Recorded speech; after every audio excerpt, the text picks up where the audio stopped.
Hello. Hey, this is Chris again. Hi, Chris. Hey, so this is really interesting because now we're seeing Perennia twice, and the first one I thought would have been a fluke, and this one's, I'm not sure if I'm seeing the scale correctly, but it's quite large, isn't it? It is, yeah. I didn't make note of the lasers on it, but we'll make sure to get lasers as we come back out. That would be great. So basically, they occur along the coast, as I said earlier, but in chemosynthetic habitats, or at least adjacent to them, echinoderms aren't supposed to, the sort of common wisdom amongst many people is that echinoderms thrive on this freshwater quality, and so having them in an area like this where you have, sort of chemicals in the water, much less seeing one that is this sizable, is kind of odd. So, it's kind of a mystery. I suspect it might have something to do with the fact that the family, the Perenniidae, is covered in this really thick skin. So perhaps that has something to do with it. But you can look; it's really comfortable and happy. All of those sacs we're seeing, those are the papilla. Those are the gills that are extended in order to capture gas, oxygen, so it can breathe. So it's far from sort of, a straggler holding on. So that's really interesting. There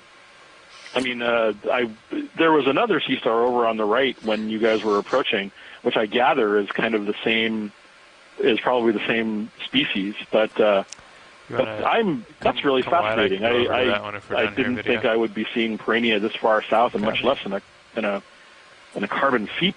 Yeah, and I don't know if you saw, right on the other side of this outcrop, it is actively seeping.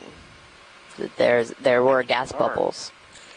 Okay. Yeah, nothing I can think of is that the skin somehow protects it, or they're just not as vulnerable to this kind of habitat as we thought.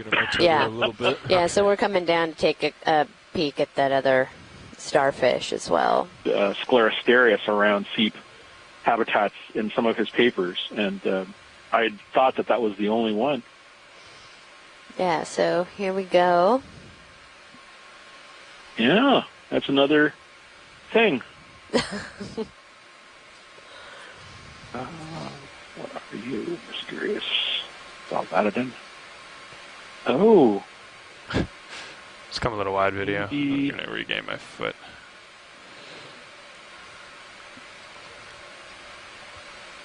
This is really strange. Huh.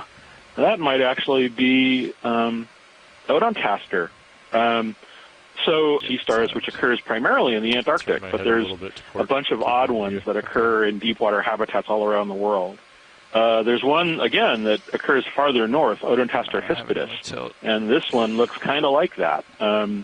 They're very similar to goniasterids in appearance, but even phylogenetically, if you look at the DNA tree on them, they're quite separate. But it's thought they feed primarily on sponges. So maybe that's what this is the feeding. Video. Let's come on in. There's a lot of food here, and they're happy because they can eat a lot. I don't know. That's really weird. Those are, as far as these kind of go, these are like the oddballs of sea stars. A lot of the things you were seeing earlier were things that I was sort of expecting. Yeah, they're sort of in the area, and these are certainly this is within their known range. But now this is the difference between trawl and in situ. It's not just on the East Coast. It's in a seep habitat. So that's really interesting. These are sort of more heavily armored, and they have paxilla. They're little sort of table-like structures on the surface with spines. And they have a big tooth that's on the underside that they used, presumably used somehow to feed on sponges. Okay. So they're it's just bizarre to see. So when he's done see here, them. we'll line up to the north.